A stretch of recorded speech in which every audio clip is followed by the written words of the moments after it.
York. And we do this speaker series normally one time a month, but this year we're doing it twice a month because of Nick. We're at 150,000 downloads every episode. So thank you, Nick, and his amazing team. So tonight we have an amazing panel. And we put this panel together because it's the new year and we care about this community and we care about your health. So you're not going to find 3 finer doctors anywhere on the planet. These 3 are the cream of the crop. So let's all have fun. You can ask any question you want.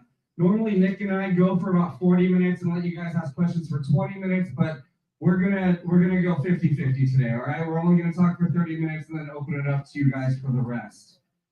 When Nick introduces this podcast, he's going to say, from the Bay, and then you guys have to say, and beyond. All right, let's practice. From the Bay, beyond. Right, perfect. All right, Nick. Oh, hold on, one last thing. Our general manager is in the room. The guy who makes this hotel as amazing as it is. His name is Lyle. He's the Japanese guy sitting right there.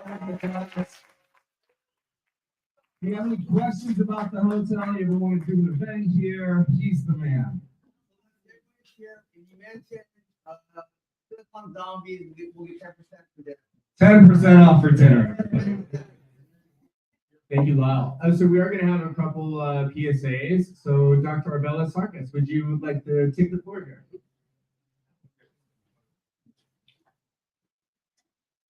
Hello, everyone. My name is Arbella Sarkis. I'm a family practitioner. I practice close to 30 years. I'm in Los Gatos, California. One of my passions was dementia because as a primary care, unfortunately, after COVID, I have a lot of patients coming in complaining of feeling tired, having brain fog, and of course, as we age, unfortunately, it's going to hit all of us. Dementia is a disease that is now correlated to many other diseases such as Parkinson's disease, such as depression, which is pseudodementia, and etc., etc. The newest form of dementia, which is really scary, and basically there's no treatment for it, is called frontal temporal dementia. And for those patients with vascular dementia or with TBI, which is from brain damage of chronic damage from sports or any kind of trauma, there's no treatment. But presently, thank God, in June of 2023, a medication has been approved by FDA. The headquarters is in Pasteur City. The medication is called TB006. It's basically the only medication right now that reverses dementia. And when I say reverses, it really reverses dementia. My patient mini-mental score 30 is their max. Typically, they come with 22, 23. After a couple of treatments, they go up to 30 after 30. And many patients that they come already, they've been on medication. Medication works for a little while, and then they go in plateau and they continues to drop the ball, unfortunately, with their memory. So we have hope for future. This medication is very safe. There is a very safe profile with anticoagulant. Presently, most patients are on Coumadin, Xarelto, or other form of anticoagulants. It's safe, does not have drug interaction. It's safe with chemotherapy. I have patients on chemo, they had great, and works great with Parkinson patients. They really, I see halfway treatment, their speech, their gait, their tremor improved dramatically. I have patients at age, the oldest 94. After her last treatment, 7 months passed by. She just came on Monday. I did another mini-mental test. Not only she maintained her score, she improved also with 1 point. No medication will do that. If you need to have more information, I will be here hanging out and be happy to. answer your questions. One thing about Dr. Sarkis is next month in February, we're going to do an entire speaker series on the brain, and she's one of the experts on the panel. The other is Cindy. Where is Cindy? There she is. And so she's going to be one of the bring up 3 experts. So that'll be February 4th.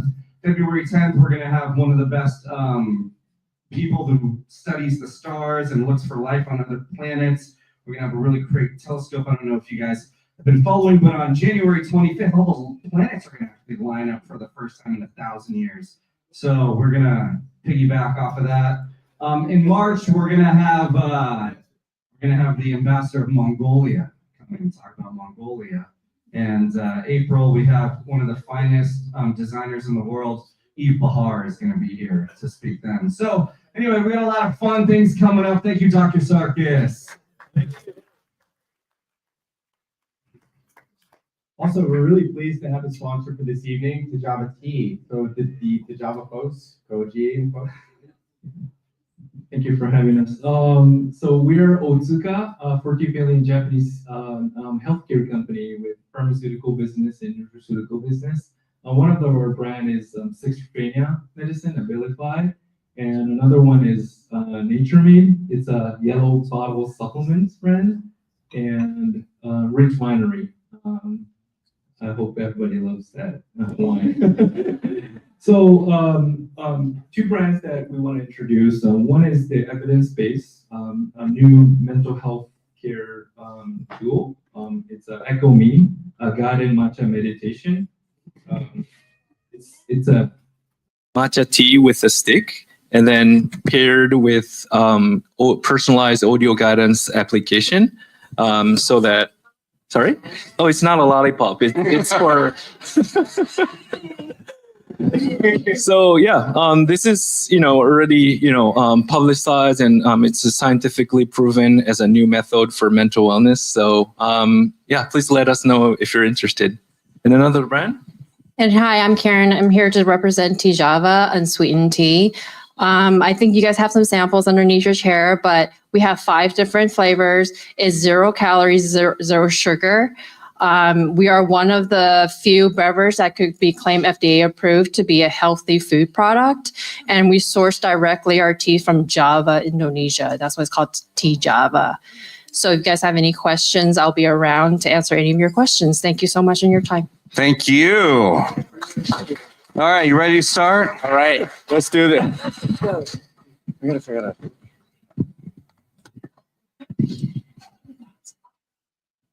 Wait for it. It's gonna look like a blood popped in it. Yeah. Okay. All right, who's ready for some zombies action? We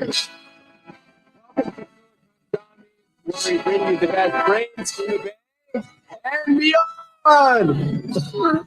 Each week we have all sorts of doctors and philosophers and artists and scientists, and tonight is no different. We've got Dr. Brooke, Dr. Beth, and Dr. Marion at the beautiful Park James Hotel. So a round of applause for the Park James and Mr. Homan. We also want to do a quick shout out for our friends at Nicodex. So if you're looking to build a product or you need help with designing a product, that's NECODEX.com. These guys have done excellent work for our community. Check them out. We'll have their link in the show notes below. Well, without any further ado, let's go ahead and light this candle. Thank you, ladies, for joining us. Human, you want to get us kicked off here? I do. I think it would be best if you each introduce yourselves. Give us like 30 seconds of your background, what your area of expertise is. Dr. Beth, let's start with you. I'm Dr. Beth McDougall. Can you hear me? Yeah. I'm Dr. Beth McDougall. I've been practicing for 26 years. I studied internal medicine, but I have been practicing integrative medicine from day one. Started in 1998 in San Francisco, and had a 2-decade practice in downtown Mill Valley called Clear Center of Health. And then about 2 years ago, I moved it over to a new, much larger center called Jizen that I co-founded with 3 other co-founders, one of which is here, Erin Shea. Where is she? Back there. Ooh, Erin. And Jizen is a multidisciplinary center that is a biooptimization center. And we'll talk a lot about what we do at Jizen today.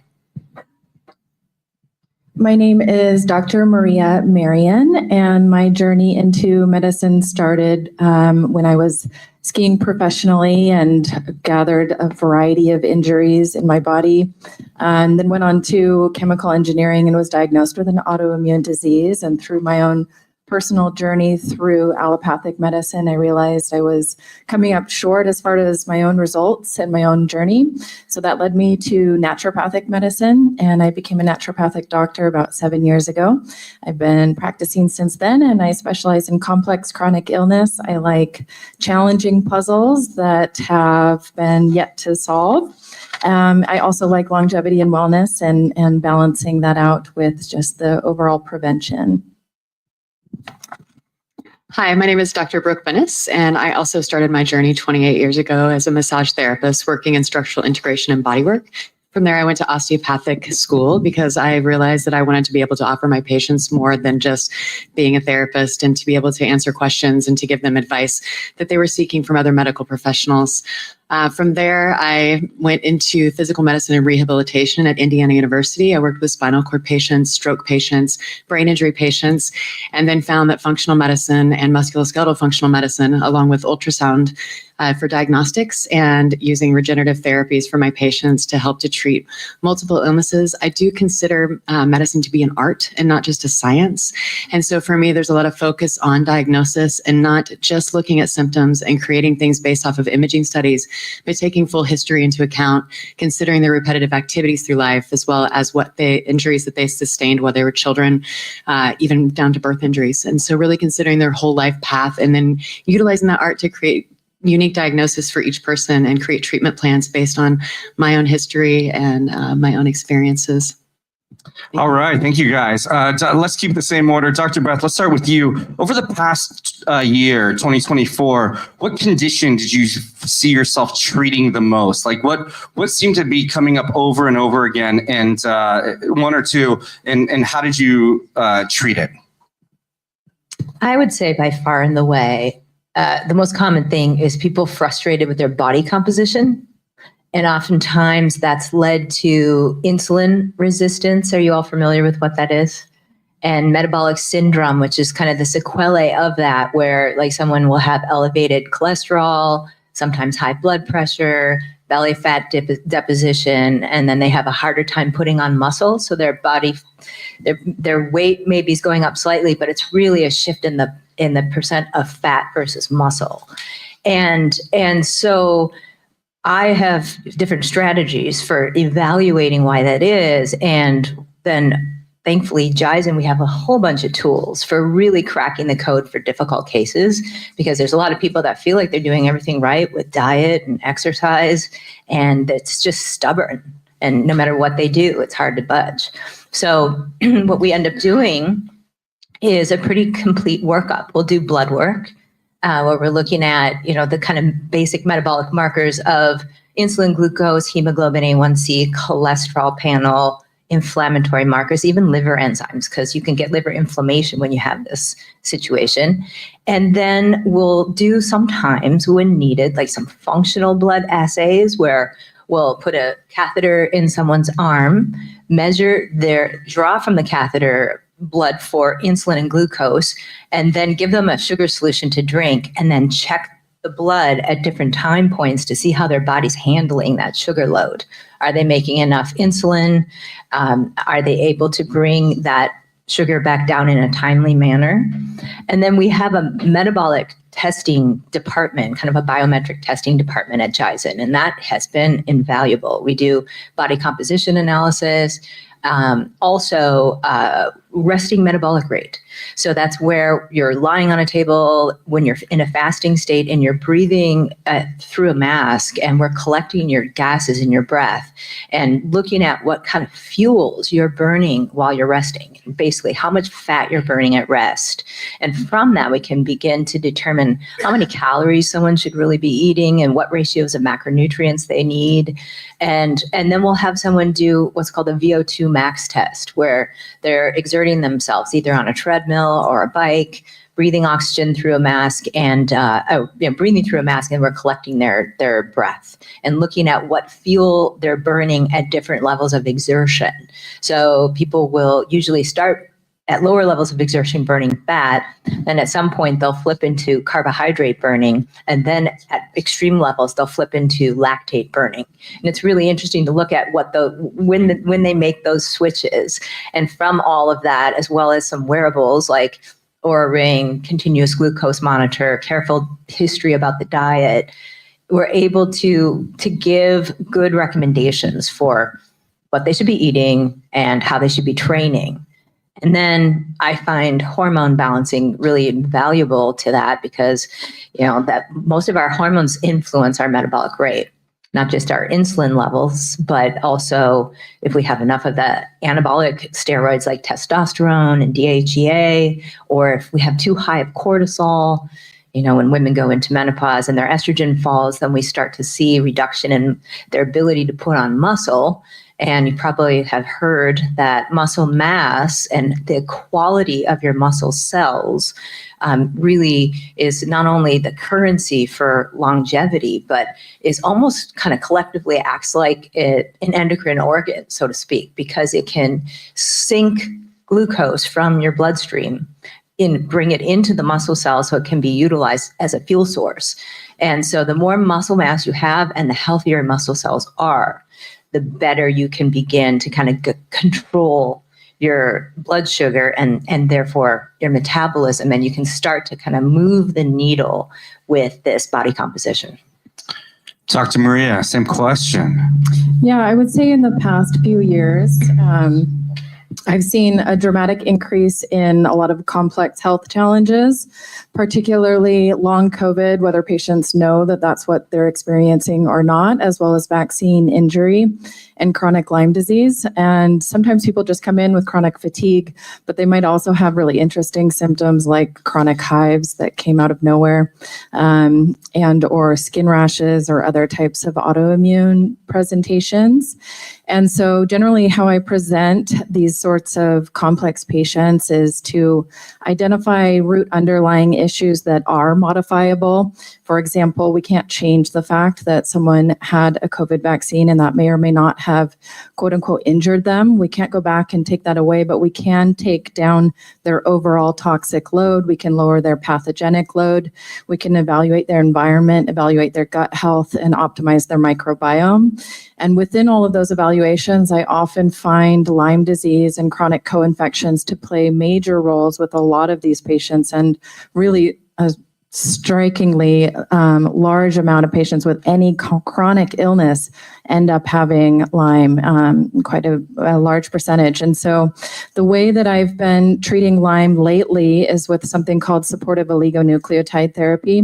And I've specialized in Lyme for the better part of my career, using a lot of different tools. Generally, I would start with herbal medicines, transition when herbal medicines fell short towards more things like IV therapy, IV ozone, IV silver, hydrogen peroxide, various kinds of natural antimicrobial IVs, and what we would consider to be a higher level of intervention. But in many cases, patients would still not recover with those types of interventions. Some would even go out of the country towards hyperthermia type treatments and really still not get the results that they were looking for. And so I became certified in a therapy called supportive oligonucleotide therapy, which is a gene silencing technique. The technical term for it is antisense oligonucleotide therapy. And this type of medicine is not new. It was FDA approved for cytomegalovirus associated retinitis in, I believe, 1998. So it's been used for some time for a variety of infections as well as cancer. They're using it for lowering Lp(a), I believe now. In any case, what we do is we draw the blood here, we send it to a lab in Greece. The lab then identifies the pathogen within the blood. They identify the genetic material, so that in and of itself is a confirmation that that infection is in fact in that person's bloodstream. So whereas a lot of the diagnostics that we use for Lyme and co-infections are immune-based or indirect tests, meaning they haven't quite confirmed that that infection is present, the process of ordering SOT then therefore confirms that it is. So we know we're on the right track. And they create a microstrand RNA that exactly matches one or more genes that that pathogen uses to metabolize or replicate. And then they create 500 million to 1 billion copies of that microRNA. They put it in a small vial and they send it back to us. We reconstitute it and infuse it in the patient. And that IV is then active, or those SOT molecules are then active for 6 months in the body, and therefore slowing down the replication and or metabolism of those pathogens. So it's not actually killing the bug, which is quite an inflammatory process. If you think about antibiotics or herbs or even ozone IVs, those things are directly killing pathogens, which tends to release a lot of toxins, which your liver and your lymph and your gut have to then deal with. This is basically just slowing down the replication and metabolism. So the population really just slowly decreases over the course of that 6 months. All right, great. Thank you. And then Dr. Brooke. Well, I actually find this to be kind of a difficult question because could easily say that I treat a lot of joints. I treat musculoskeletal injuries, but I think that really what I consider with people is flow and the flow of the body, the way that blood flow moves, the way that nerve flow moves through the body. Repetitive activities happen from young children. I see children as young as 8 years old that are playing baseball and throwing the baseball too many times in a certain way, and then they create inflammation or damage to the tissue in their system. So I think between our work lives, sitting in front of the computer, the way we hold our spines, our posture, our inability to exercise enough, which happens for all of us that are living this hustle lifestyle right now, the pandemic, so many of us were in these small apartments with poor ergonomic setups. People are scrolling with their phones all the time and are having thumb issues and tendon issues. They're leaning forward, their necks are dropping, their posture is changing. And so we live in a world that's changing each and every day rapidly right now, and we're doing things differently than we used to do. So I'm seeing a lot of things in people's bodies that are as a result of a surgical outcome at times, maybe a surgery they didn't need, maybe a surgery they did need. Either way, it's changed the intricate fabrication of the body and the way that things work together, the way that the nerves flow through the area, the way things become compressed, the way the blood flows or blood does not flow into a certain area. And so we really have to think about the whole body, not just looking at, I have knee pain. Well, what's happening in your spine?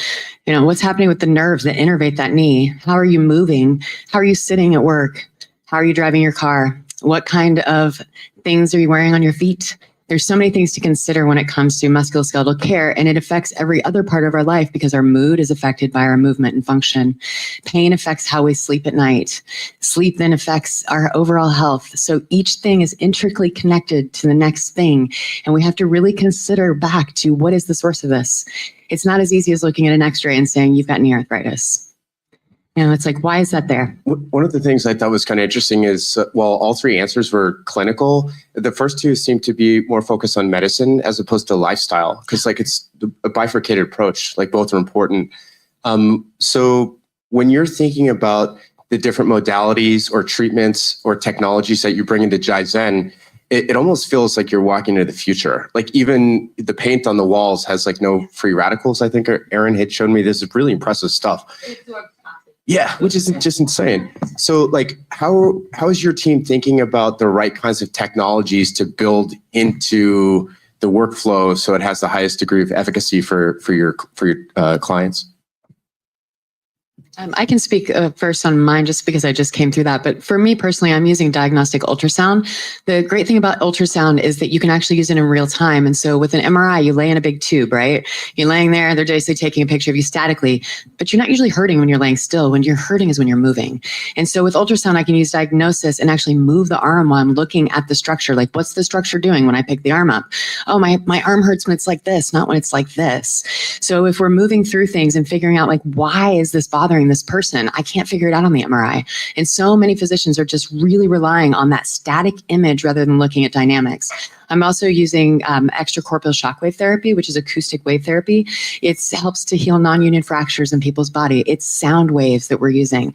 I'm not putting a needle through the skin with that. I'm not cutting through the tissue. I'm not changing the fabric of the system.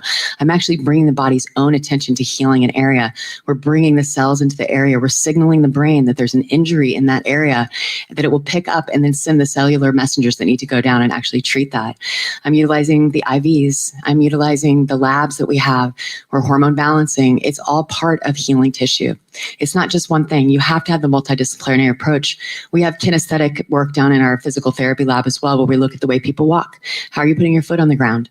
We're taking pictures before and after, how our treatments are actually encouraging and helping these people, rather than just sending them off to do an arm bike or sit with ice on something in a physical therapy algorithm.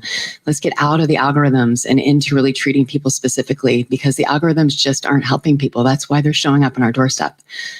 That's great. Did you want to answer that as well? Well, I think you were saying like we're not really speaking about lifestyle, but I really want to emphasize how we are educating about lifestyle. There's lifestyle science now. We know so much about how important sleep is and how important mindset is, and meditation and doing energetic maintenance and going outside in the morning and putting your feet on the ground and letting light come in your eyes, and exercise is critical because muscle mass is so important. So how you train, and then diet. I think diet is what people are most confused about, like this, because there's really no one diet that's right for everyone. And never is there one diet that's going to work for you your entire life.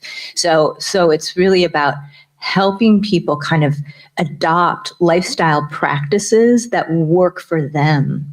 And so we do a lot of that. And then what I see is then Jizen and all that we have to offer we've been told we have the largest array of biooptimization technologies under one roof in the world.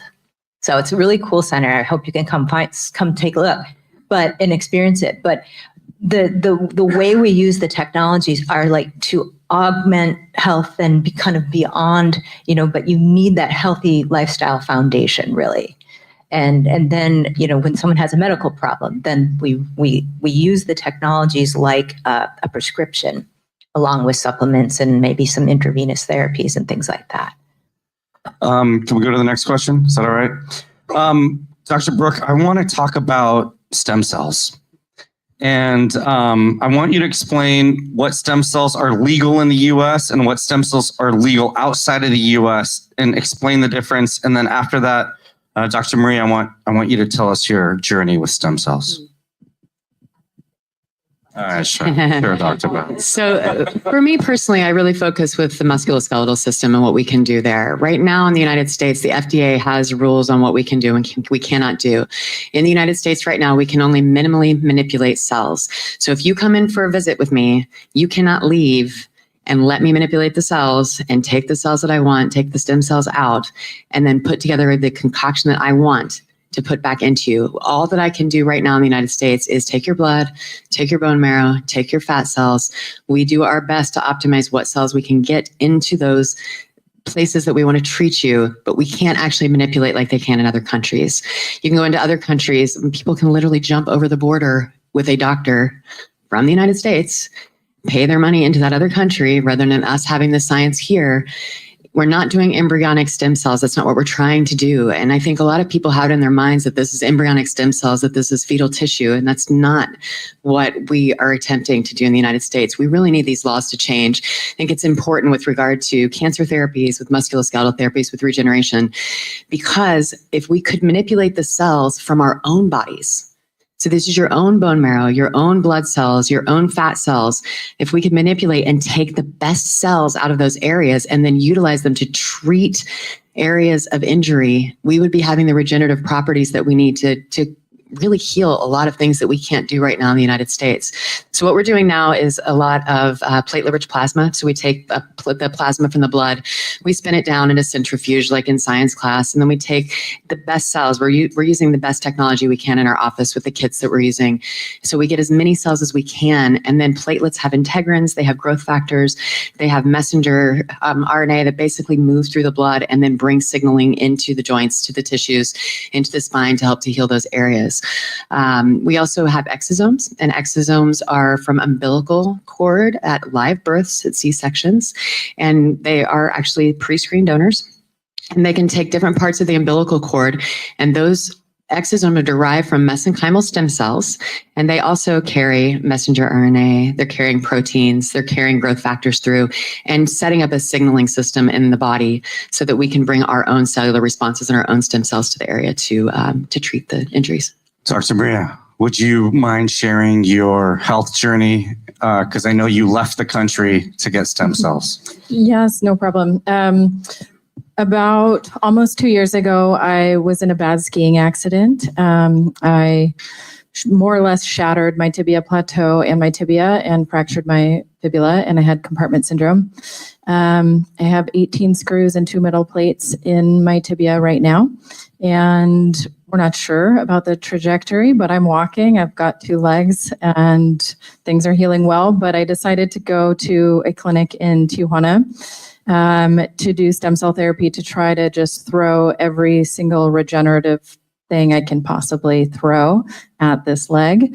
While I was there, because I do have a number of injuries from my history as a professional skier, the type of skiing I was doing was throwing myself off of 40-foot cliffs, 70-foot road gaps, 80-foot park jumps, really silly skiing.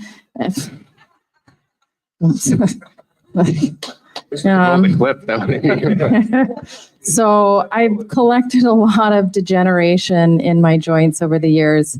I've been having severe cervical spine pain on and off for years. And at the time that I was going down to treat my leg, the cervical spine pain was quite bad. So they did some imaging on my cervical spine, thoracic spine, lumbar spine, my leg. There's a lot of metal in my leg, so that was a CT. Everything else was an MRI. I had one mildly herniated disc in my cervical spine and 2 in my thoracic spine, 1 in my lumbar spine. So I treated all the facets more or less in my cervical spine and the 1 disc in my C-spine, 2 in my thoracic spine, and then a bunch in the leg. And well, how are you? Like, what's happening? Like, what can you do that you couldn't do right now? Surprisingly, my cervical spine, can't say this, cervical spine pain went away within 48 hours. It was a miracle. Part of my decision to go down there was that this particular center uses single source derived stem cells that they've been proliferating out for many years. So you're getting the exact same genetic cell line that every single other patient that goes to that center gets. So I don't know if it's public knowledge, but Mike Tyson and other UFC fighters and numerous other athletes go to this particular center, many of whom are quite damaged, especially with the UFC. These fighters are professionally beating themselves up. And so you know what you're getting. It's not a hodgepodge of multiple genetic sources. And they're also hypoxically proliferated out. So they're used to a low oxygen environment, which means when you inject them into the joint, they're already sort of used to the lower oxygen environment. So my guess, and I would defer to really Dr. Brooke on this, but my guess is that I might have achieved the same results that I could have here, but with multiple sessions here. Maybe it would have taken 3, 4, something like that in 1 session is my guess. Yeah, I think that this is a good question, and I think it differs for so many different people. I actually have worked with a doctor for a very long time who does intradiscal injections of platelets, of bone marrow aspirate, of exosomes, and it's a very varied response that people get. Some people get great results, some people get no results from these things, and I would actually, Human might be able to speak to this a bit, but one of the things for me personally is that biomechanics are primary in any situation like this. Once things are not getting good nerve or blood flow, they are not at full function. And so the key to me is to make sure the biomechanics are actually adjusted within someone, or else degeneration will continue to occur. So until the actual change and shift of the fabric, that the blood flow and the nerve flow is coming through, we can keep injecting, but they're going to need more injections. And they're going to need more injections and more injections and more injections until the biomechanics are fixed. It's my personal opinion. I've seen it for years. And there's several different ways that this can happen. It can happen through body work, objective, different ways. But I think that this is a real careful thing to speak to, because I know people who have had great results in 48 hours, and I've had people say they got 0 results. Okay. So this is a very complicated question, in my personal opinion. Right, yeah. Right. Well, we'll talk about my journey later. Let's talk about, because you did bring it up, let's talk about vaccine injuries. Hopefully no one's triggered. The New York Times wrote an article 4 months ago, and it said no one cares about my vaccine injury. And it was a big article. It was 3 or 4 pages long, and you had all these studies, you had all these cases. Are people coming into your clinic with an autoimmune disease that had been dormant for so many years. All of a sudden they take a booster and this thing is alive and kicking and destroying their lives. Can you talk about that? And can you also talk about how you're addressing vaccine injuries? Yeah, we've seen a lot of that. And luckily less and less now, unless it's been chronic ever since people got so many vaccines. But yes, I was pretty much every day contending with really crazy stories because it was manifesting uniquely for each individual. Tended to kind of highlight your weak area. If someone had a dormant autoimmune disease, it could flare it back up. It caused autoimmune diseases, it seemed, out of nowhere. And then it was really common to have people come in with just inflammation everywhere, really high inflammatory markers, lots of body pain, brain fog, fatigue, being in bed. And so what I found in the early days was it often triggered the reactivation of other dormant viruses in the body. So a lot of times the stress of the vaccine injury would trigger a reactivation of Epstein-Barr virus or human herpes virus 6 or cytomegalovirus. And so a lot of the inflammation was coming from that. And then they would have these kind of antibody spike protein complexes that were potentially kind of activating the clotting cascade in the body. And so there would be a lot more of microfibrin deposition and clots, and people were having problems related to that. So I found it was helpful to treat reactivated viruses, put people on proteolytic enzymes to kind of break up the fibrin in the bloodstream, kind of clean up the vasculature a little bit, and then also balance the hormones, because a lot of times the stress would take its toll on the adrenal glands, and then the adrenal hormones would go down. And so if you replenish those, then they would have less inflammation. And then we found this absolutely game-changing procedure that we brought into Jizen, which was called EBO2. And what it is we put a catheter in both arms. We run the blood through a dialysis filter, and then the blood is ozonated, oxygenated, and exposed to light wavelengths, and then it's routed back in the other arm. And that process can really pull out a lot of inflammation in the body and a lot of these microclots and kind of, spike protein antibody complexes and just inflammatory markers. And so that was a game changer for a lot of people, as well, not just vaccine injury, but long COVID as well. They almost have very similar presentations and then also for other things. So we really kind of developed a way to help people. So we know that the audience has some great questions here. So Arnie, maybe do you want to get the box going? And while he flips this around, maybe the panel could kick us off at the answer on mitochondria function. We know this is kind of So the way this works, we can throw it around, you catch it. All right, listen, if this thing gets too much feedback, we're just going to go to the traditional mic, all right? Let me take the box. But the box is a box. Let's talk about maybe. So we throw this box around, yeah. All right. Who's got the first question? All right, does anyone have a question, a medical question? Because if not, we've got 20 other questions. You can ask anything can you turn that down? Does anyone have a question? All right, let's start here. Okay, this might be hard, but without being political at all, because that's not where we're going here, but we have a changing administration, and you mentioned the legality of some of the things that you would like to do versus what you are allowed to do now. Do you think that we may see a change in some of those things with the next administration? And what would those changes include? My feeling is yes. Yes, I think we will. I think Bobby Kennedy is really interested in broadening the toolbox again. And when I started in practice in 1998, my toolbox was much broader, and especially in the intravenous ingredients and mostly in that realm. So systematically every year, things are being taken away, and so there's fewer and fewer IV ingredients I have nowadays. And then it was absolutely a travesty when peptides were many of them were taken off the market. And then, because we just get phenomenal results from the peptides, and they're so incredibly safe. I've never seen bad things happen. Can you explain like a couple peptides, what they are and what they did and what you were allowed to use and what you can't use? Just real briefly. Okay. Well, there's BPC 157, which stands for body protection compound, and it just speeds soft tissue healing, and injury healing. It's really good for people who work out a lot and get sore after a workout, and can kind of like hasten their ability to get back in the gym and work out again. We love working with peptides that improve growth hormone secretion in the brain. So there's secretagogues that will it's very different than taking growth hormone itself, where you can end up with supraphysiological levels of growth hormone.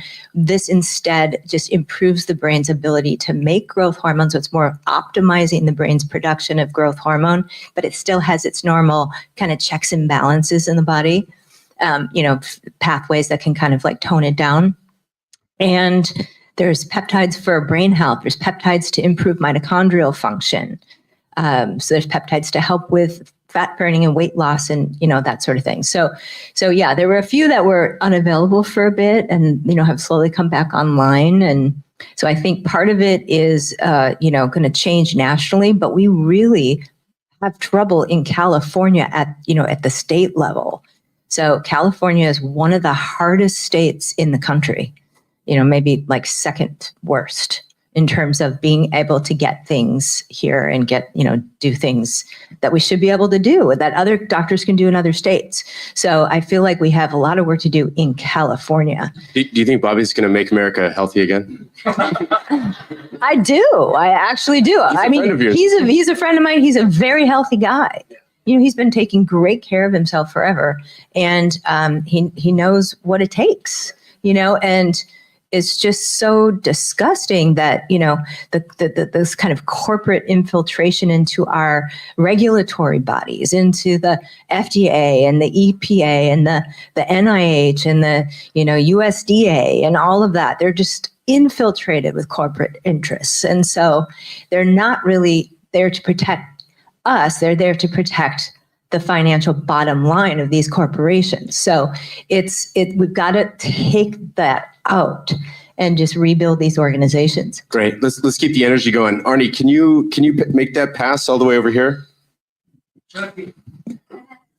Hey, nicely done. We're doing it. I talk into this? Oh. Would some of those peptides for the brain actually help in either treating or alleviating the symptoms of Alzheimer's?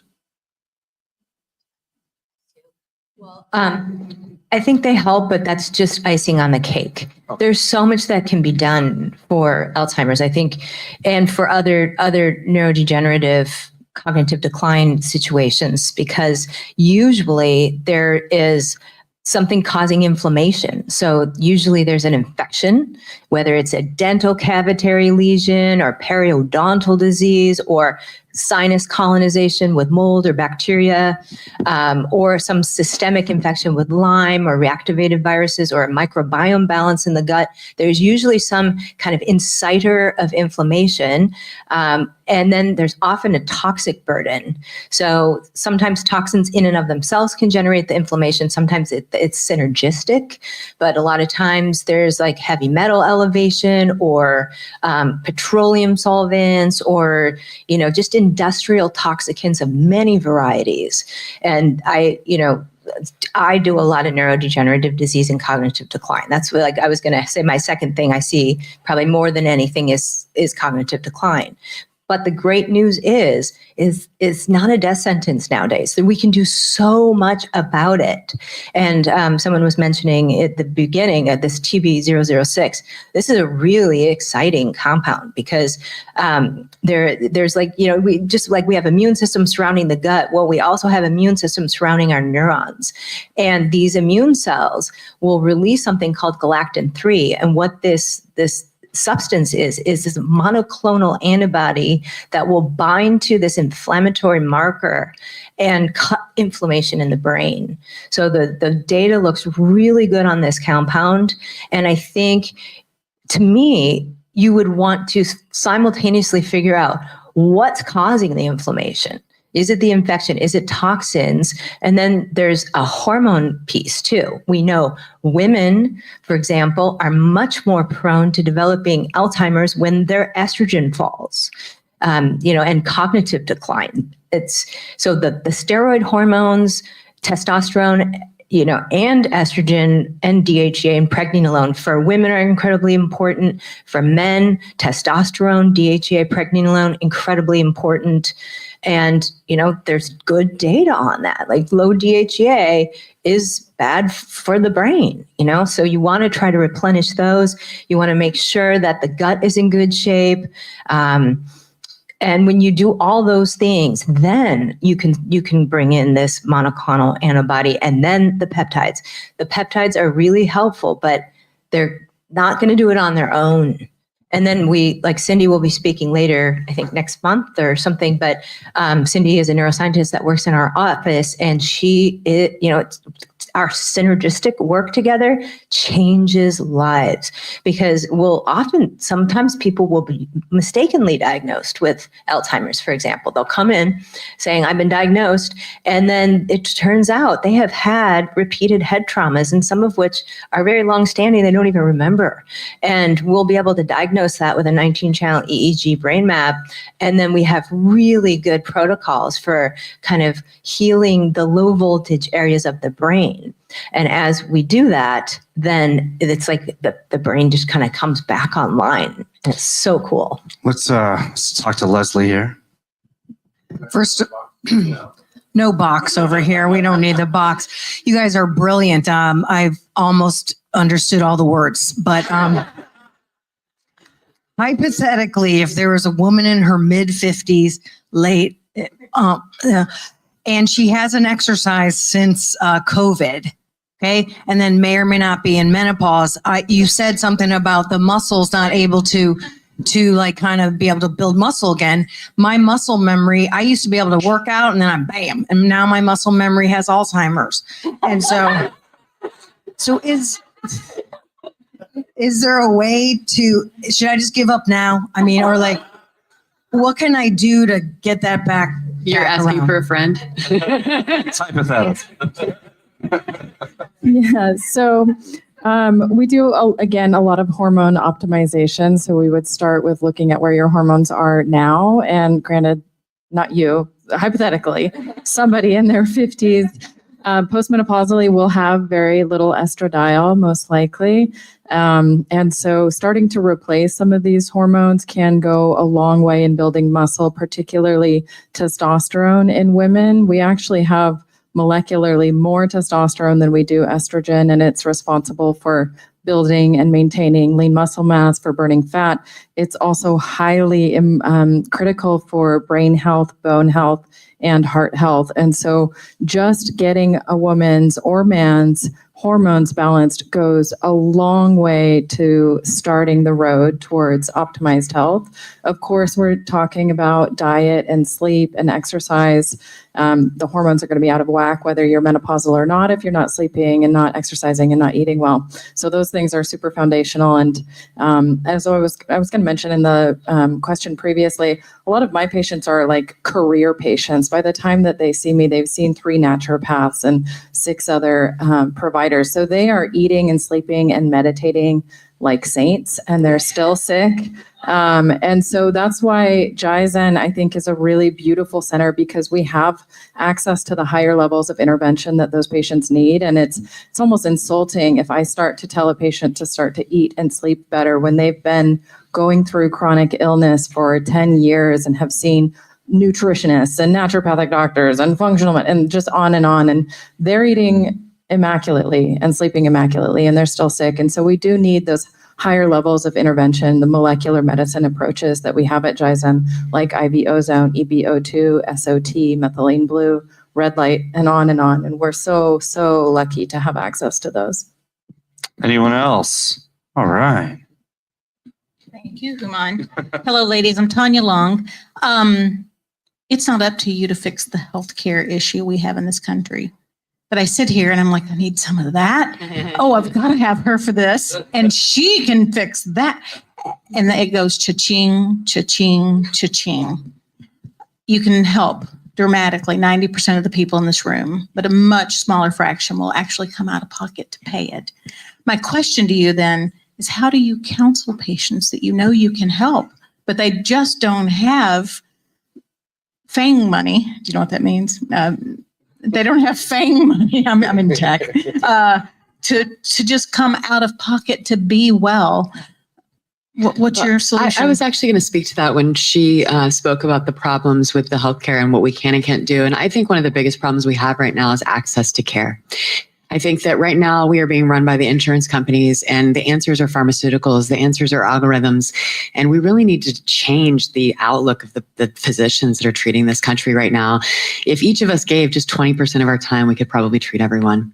And so for me personally, I do work on sliding scale sometimes, and I do give people a little extra time sometimes. And what we're basically doing is creating a multidisciplinary approach. There's so many things that you can do in nature. There's so many things that you can get out to do to strengthen your system, to get out and breathe, to be part of our natural world. And sometimes we get so focused on the science and the intricacies of what we can afford and what we can't afford that we forget that some things are really simple.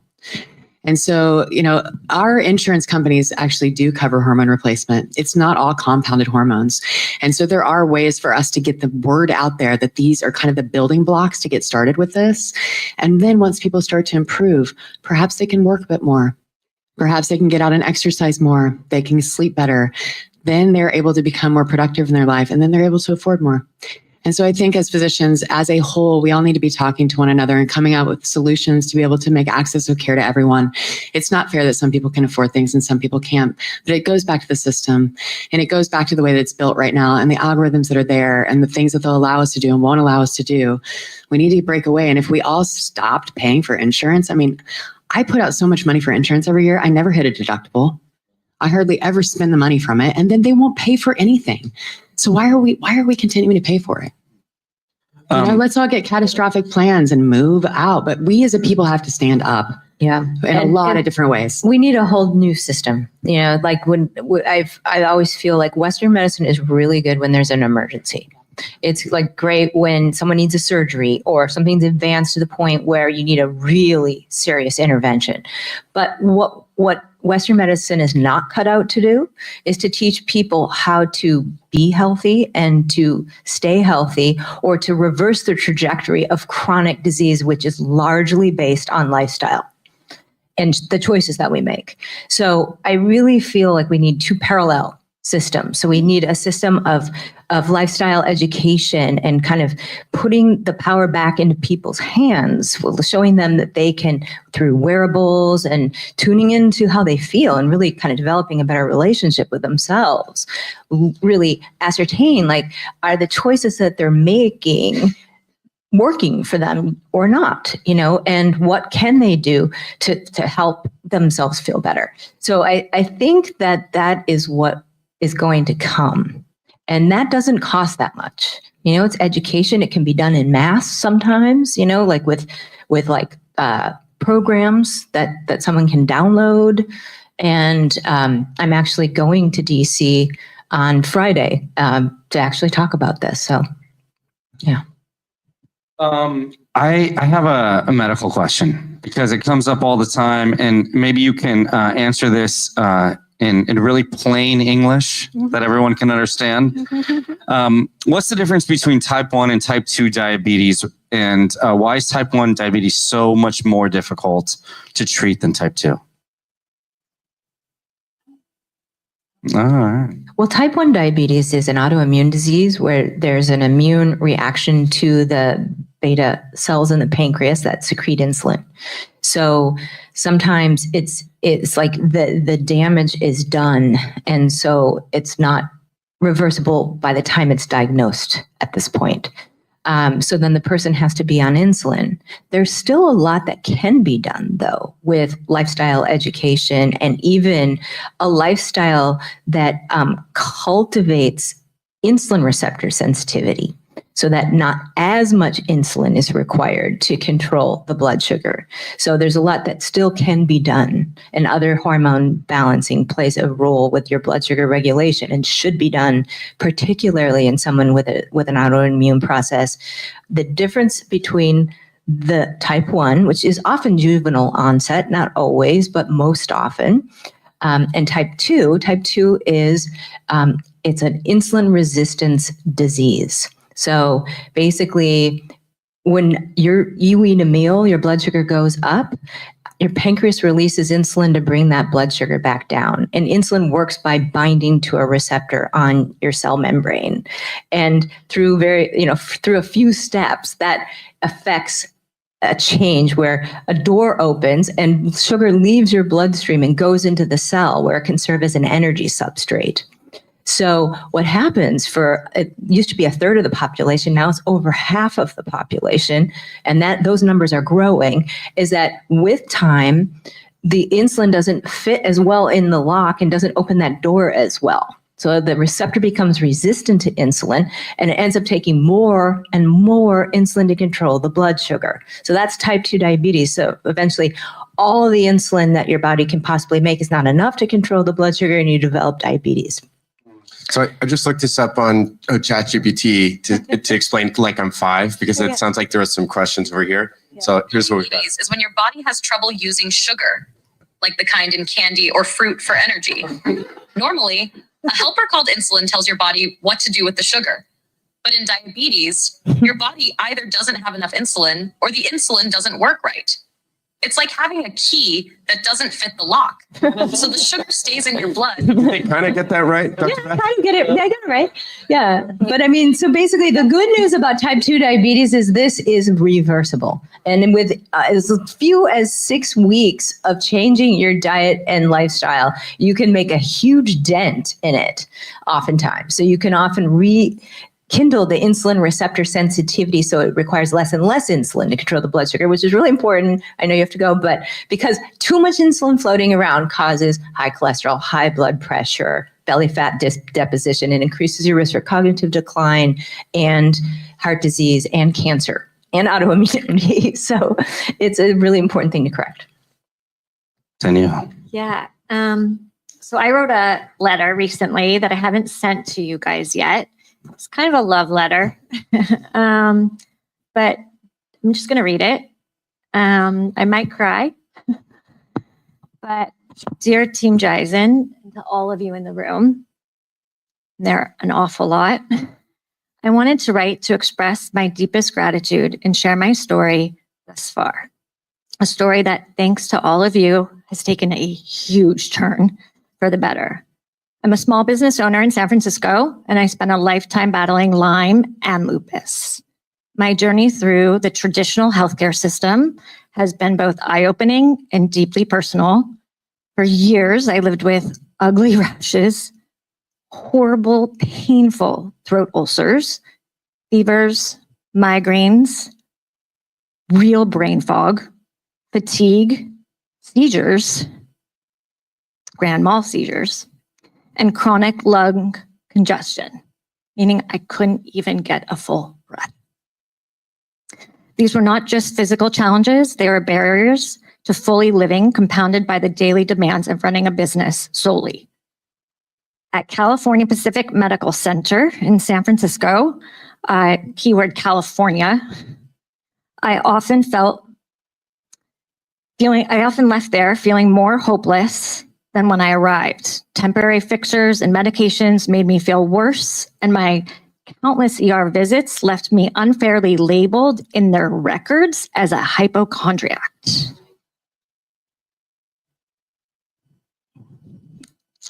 But then I found Jizen. For my very first appointment with Dr. Marion, she gave me something I've never experienced before: time, care, and genuine commitment. In 2 hours, she began piecing together the puzzle of my health in a way no one else has ever done. Within a month, I was fully properly diagnosed. On November 11th, 11/11/24, I started SOT therapy. And for the first time, I can breathe fully again, literally and figuratively. It works. It really works. My experience has transformed my understanding of what wellness truly means. Thank God for where health and technology meet at the corner of 100 Shoreline in Mill Valley.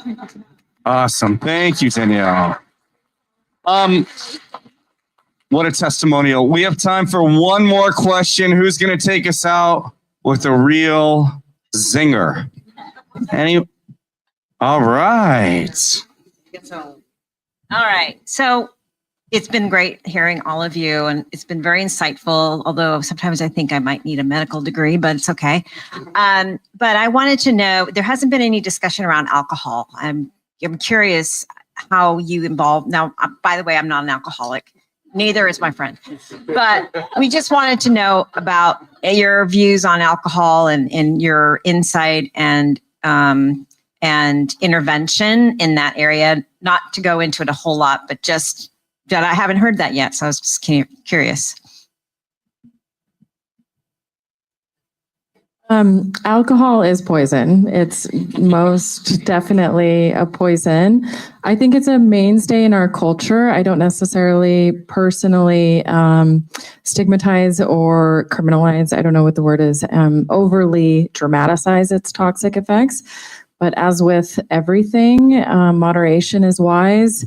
What I have found for people that do struggle with alcohol cravings actually are the GLP-1 agonists. Really help to reduce overall alcohol cravings. Can take someone from, just wanting a glass of wine at night, which isn't necessarily that much, but if it becomes 3 nights a week, 4 nights a week, 5 nights a week, and that's your main source of relaxation, it becomes pretty ingrained in your brain that that's going to help you wind down at night. And actually the GLP-1 agonists have been very effective at reducing some of that alcohol craving. But ultimately, it is a poison. It's processed in the liver before anything else is. And so if you're trying to lose weight, you're going to be processing that alcohol before you burn the glucose, before you burn fat. So it can really set weight loss goals back. It's inflammatory to the brain. It's a really significant risk factor for cognitive decline and Alzheimer's. Pokes holes in the gut, causes leaky gut. It's going to be leading to more systemic inflammation because of that. And so personally, I try to limit it very significantly. It gets tough around the holidays, but I don't personally abstain entirely from it. I'm sure everyone has their own approach. Can I just say we have mocktails tonight, everybody. You're still thirsty and made with Java. In fact, they're delicious and nutritious. Yeah. Did you want to say anything else, Dr. Brooke, or are we good? Because Nick's going to ask the final question. Well, thank you, ladies, for a very insightful talk tonight. So, a round of applause for the speakers. Yeah, and we always want to be valuable to our guests. So, how can the zombie community, including those folks tuning in at home, be helpful to what you're building? Word and come visit us. Yeah. So tell everyone where you're located and everything you offer within your website. Yes, you can definitely follow us on social and then come to the website jizen.com. And then we're located in Mill Valley. It's a 30,000 square foot facility. We have integrative medicine, neuroscience, integrative bodywork department, a full biooptimization suite with, like I said, largest array of technologies in the planet under one roof. So we have red light, near infrared light beds. We have infrared ozone saunas, walk-in cryotherapy units. We have adaptive performance equipment like the Vasper bike. We have a full biometrics testing department, intravenous department, laboratory, apothecary. I'm sure I'm forgetting a lot, but and a whole host of just incredible specialists. Like I think you can tell, the level here of these rock stars. That's everybody at Jizen. Every specialist is just top of their game, like the absolute best. We would rather not practice at all unless they could be in this kind of holistic think tank environment, which is so progressive and where they can do really the work that they want to do. So it's so cool. And Jyzen spelled Jyzen, everyone. Jyzen. Just real quick, I just would like to say that Good idea. For everybody here, we vote with our dollars. We get out and we buy the things that we want to buy, and we need to be smart with where we're spending our money. And I think that these big corporations and some of these places that we're putting our finances, we want to see change, then it has to come from starting with us. And so really thinking about those things as you go through the day-to-day of what you're deciding to do and how you're deciding to live your lifestyle. Convenience is great, but it leads to destruction. And so really finding those different places in your life that you can make even small shifts to support local things, local businesses, really getting back to the basics and reeling it in a bit for ourselves. Okay. Yeah. Did you want to? I would just say I agree wholeheartedly with both of these doctors, but becoming your own pillars of health in your community can be really inspiring. Talking about your health challenges, what works for you, and being open about that, and helping lead others to more functional, quote unquote, alternative, but really holistic medical approaches can go a long way in really uplifting the health of our entire civilization. Beautiful. Well, thank you. Thank you, doctors, again for a wonderful evening. And want to do another quick shout out to our friends at Java Tea and the Codex. And again, of course, the Park James. And for more of the most delicious brains, be sure to tune in at siliconzombies.com. And also February 4th is our next one. So next time. Until then, take care of yourself and take care of each other. Thanks, Hey, really quickly, the doctors are going to be here for a while if you want to talk to them. Thank you all.